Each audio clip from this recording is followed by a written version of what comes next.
moviegoers, and welcome to another edition of Have You Seen It? I'm your host, Denise, and this week I've got a movie that I have been dying to see, but of course, I've got to tell you who my favorite actor is before I get to that.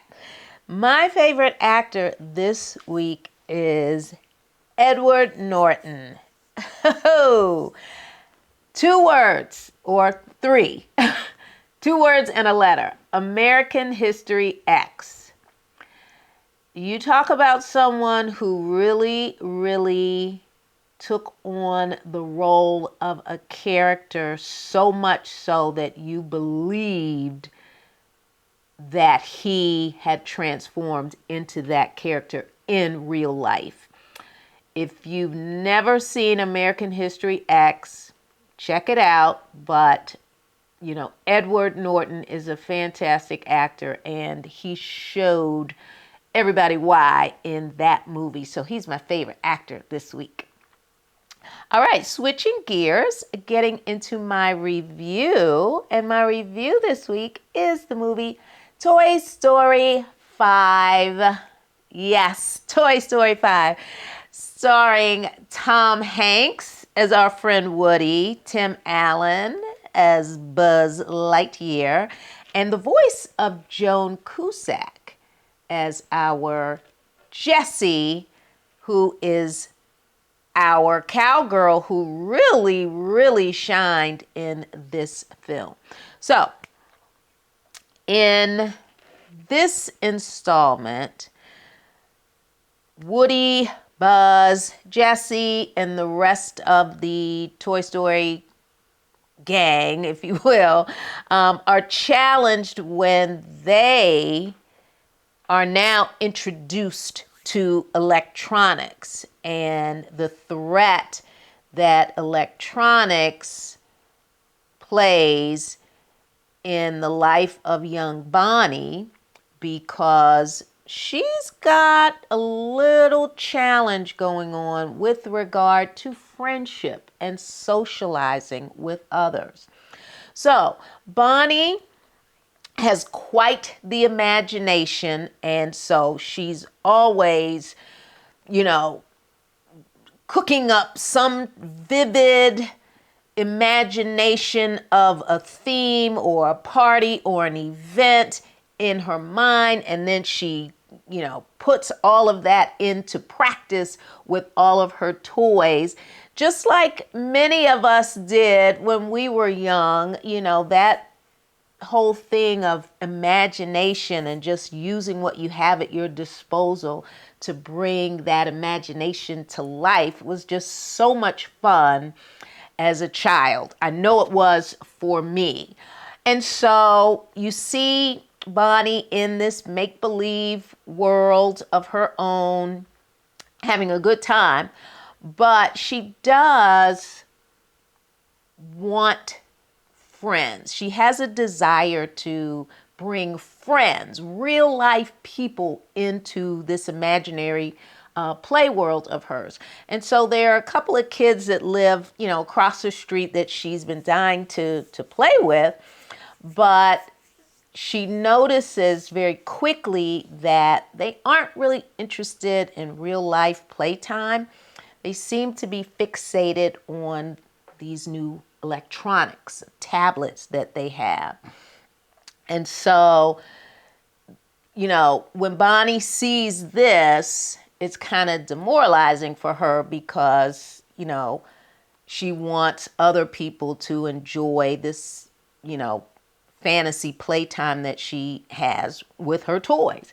And so her parents see that, she's having a little trouble, making some friends, and they have the bright idea that, okay, maybe an electronic device, a tablet, is what she needs. Maybe this will help her, gain some friends some type of way, or give her something else to focus on.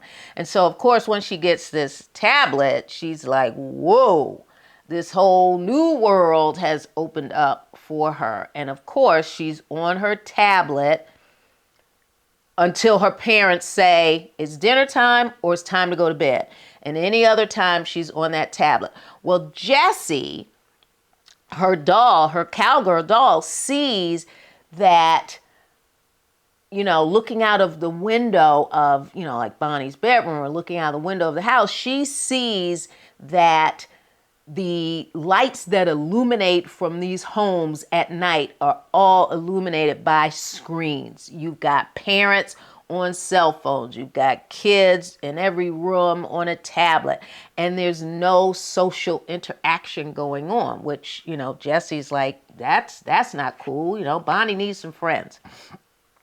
So fast forward, Bonnie does, her iPad is called LilyPad. So, the iPad allows her to create, a chat group of where, she's got a couple of friends that are online that she can, communicate with, and she's invited to a sleepover. And so, she's happy about it, and she packs her bags to go on this sleepover, but isn't quite sure she wants to take her toys, so she just kind of tosses them off to the side. Well, of course, Jessie and her horse kind of, get themselves into that suitcase. And when Bonnie arrives at the sleepover, she notices that the girls at the sleepover, they don't have toys. They've all got iPads. So it's just a big iPad sleepover. And so, of course, Bonnie tells her dad, hey, take these, back home. I don't need these. I'm not going to play with these. And so that begins the tech versus toy situation, because Jessie is not having it. Jessie knows that Bonnie needs friends, and she needs friends to play with, and she's not having this LilyPad take over and just take over Bonnie's whole world. So, of course, she enlists the aid of Woody and Bo Peep and Buzz Lightyear, and she fills them in on what's going on. And so they all get together and try to convince this iPad that you're doing more damage to Bonnie than you realize. And so there's this back and forth. No, look at everything that I can do. I can do this. I can take pictures. I can do such and such and so and so and so. So I'm the greatest thing since sliced bread.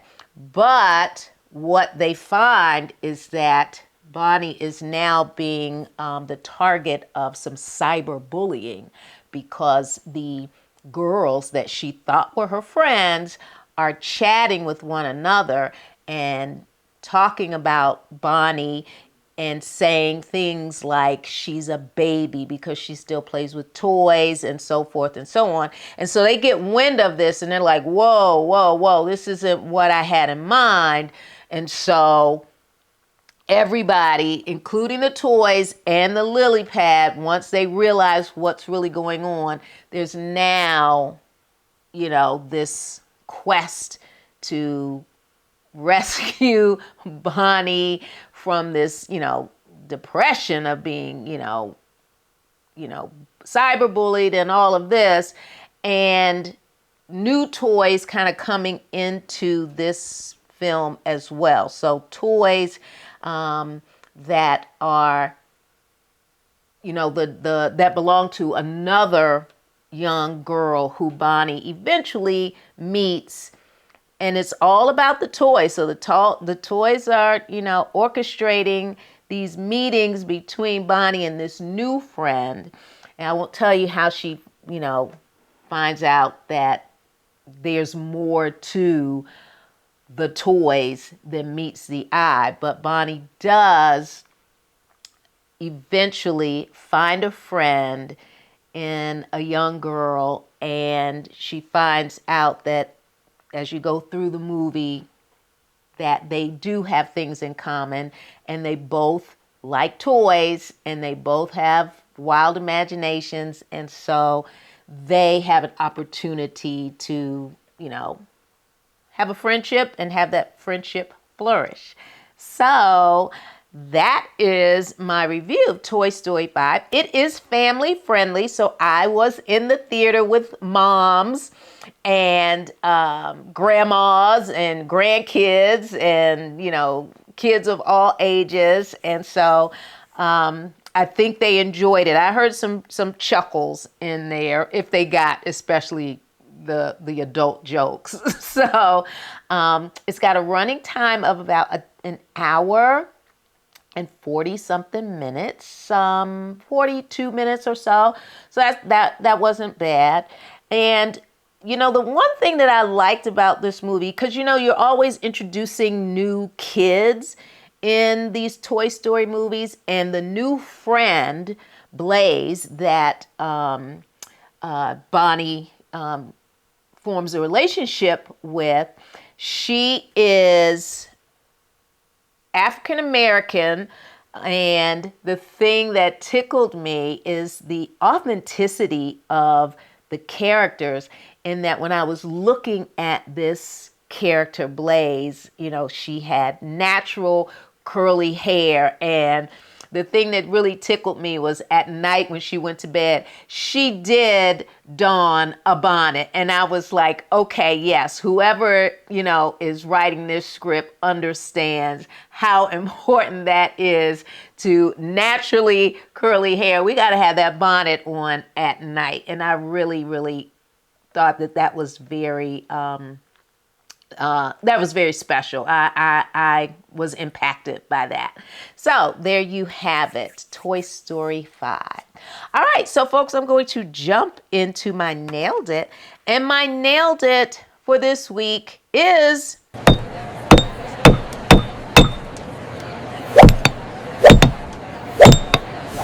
Pixar. The animation in Toy Story 5, 4, 3, 2, 1. Still top notch. Still top notch. I loved it. Vibrant colors and just realistic characters in terms of the toys. I give Pixar a 5 out of 5.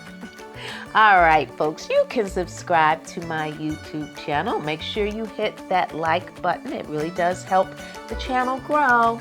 And remember, I am available on BlueSky. BlueSky at HYSI. All right, moviegoers, you know what to do. Until next week, I need you to see a movie because I'm going to see a movie. Until next week, bye-bye.